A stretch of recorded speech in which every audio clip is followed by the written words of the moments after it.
আসসালামু আলাইকুম সবাইকে, কেমন আছেন? তো একটু নতুন ভিডিও নিয়ে আসলাম আপনাদের মাঝে। তো এটা একটা 1 পাউন্ড চকলেট কেক ছিল। তো এটা ছিল আমার স্টুডেন্টের আম্মুর জন্য। উনি চকলেট কেক খুবই পছন্দ করেন, ওনার জন্য এটা ছিল। তো অবশ্যই আমার যে কেকের উপরে ছবি দেখে অবশ্যই আপনারা সবাই বুঝতে পেরেছেন যে উনি প্রেগনেন্ট। তাই ওনাকে আমি একটা সারপ্রাইজ দেওয়ার জন্য এটা আমি আর কি মনে মনে রেখেছিলাম।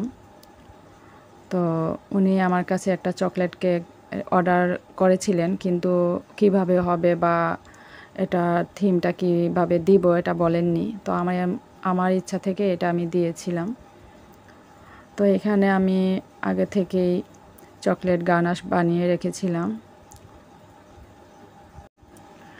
আর চকলেট গানাশের রেশিওটা অবশ্যই আপনারা সবাই জানেন। তো আমি এখানে 3টা লেয়ারে ভাগ করে নিয়েছি এবং প্রতিটা লেয়ারে চকলেট গানাশ দিয়েছি। আমি আগেই সুগার সিরাপ দিয়ে নিয়েছি এবং তারপর চকলেট গানাশ, তারপর চকলেট হুইপ ক্রিমটা ব্যবহার করেছি এবং তার উপরে চকলেট যে চিপসগুলো থাকে তা দিয়েছি এবং চকলেট চিপসের সাথে আমি চকলেট ভেঙে ভেঙে গুঁড়ো করেও দিয়েছিলাম। তো এটা আসলে আমার স্টুডেন্ট, ও এবার 9-এ পড়ে। তো ওর আম্মু প্রেগনেন্ট, তো ওনার খুবই চকলেট কেক খেতে ইচ্ছে করেছিল। তো উনি আমাকে সেটা অর্ডার করেন। তো ওনার জন্য এটা আমার তৈরি করা। তো ওনার এই মাসের 15 তারিখে ডাক্তার ডেট দিয়েছে। তো সবাই দোয়া করবেন যাতে উনি সহি সালামতে সুখ সালামতে যাতে ওনার সব কাজগুলো সুন্দর হয় এবং মা এবং বাচ্চা যাতে সুস্থ এবং ভালো থাকেন সেই দোয়াই করি। তো আমি এটাকে এভাবে নর্মাল ফ্রিজে রেখে দেবো, তারপর পুরোটা আমি ক্রিম দিয়ে কভার করে নেব। তো এটা আমি কেকটা ডেলিভারি দিয়েছিলাম 10 তারিখে।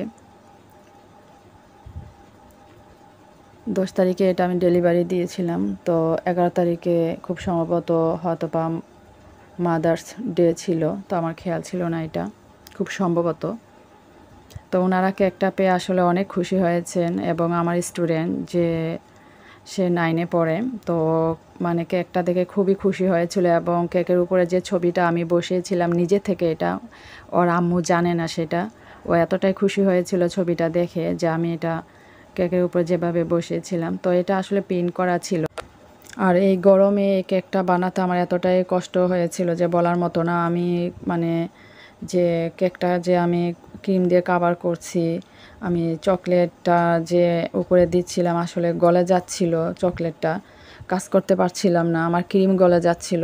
এবং চকলেট গানাশটা দেওয়ার পরে যখন চকলেট কেকের উপরে যখন ফুলের কাজটা আমি স্টার নজেল দিয়ে যখন কাজটা করি, বসতেই চাচ্ছিল না। তো অনেক কষ্ট করে এই কাজটা আসলে আমার করতে হয়েছিল। চকলেট গানাশটা দেওয়ার পর যখন মানে আমি নর্মাল ফ্রিজে রেখে দেই, কারণ এটা বাইরে রাখাই যাচ্ছিল না। আমি চকলেটটা দেওয়ার পরে মানে গলে যাচ্ছিল, আসলে অনেক গরম পড়েছিল। মানে কি বলবো যে এই 11 তারিখ পর্যন্ত যে পরিমাণ গরম ছিল যে বলার মতো না। 12 তারিখ তাও একটু ঠান্ডা পড়েছিল। তো এটা ছিল আমার আসলে এই 8 এবং 9 তারিখ 2 দিন মিলে আর কি করেছিলাম আসলে আস্তে আস্তেই। তো 10 তারিখে আর কি ডেলিভারি দিয়েছিলাম। তো এখানে যে স্টার নজেলে কাজ করছিলাম এটা করাই যাচ্ছিল না। তো আমি অনেক কষ্ট করে করেছিলাম, কিন্তু পরে দেখলাম যে স্টার নজেল দিয়ে যে কাজটা আমি করেছি ফুলটা মানে বসে যাচ্ছিল গরমে গলে। তো আমার কাছে আসলে কাজটা সুন্দর হয়নি বা আমার কাছে কেকটা আসলে ভালো লাগে নাই। তখন কি করব, এই অবস্থায় আমার দিতে হয়েছিল।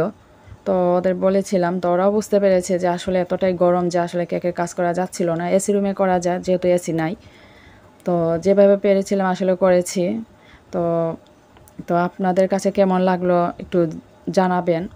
তো আমার কাছে আসলে ভালো লাগে নাই, মানে সুন্দরভাবে ডিজাইনটা করতে পারলাম না গরমের কারণে। তো আপনাদের কাছে কেমন লাগলো কমেন্টে জানাবেন। তো এটাই হচ্ছে আমার ফাইনাল লুক। তো আমি এখানে ওয়েটিং ফর ইউ লিখেছিলাম। তো আমার হ্যান্ড রাইটিংটা আসলেই খারাপ, আমি সুন্দরভাবে লিখতে পারি না, আমার হাত কাঁপে। তো মানে আমি এটা অভ্যাস করতেছি আর কি, বলতে পারেন রিহার্সেলের মতোই।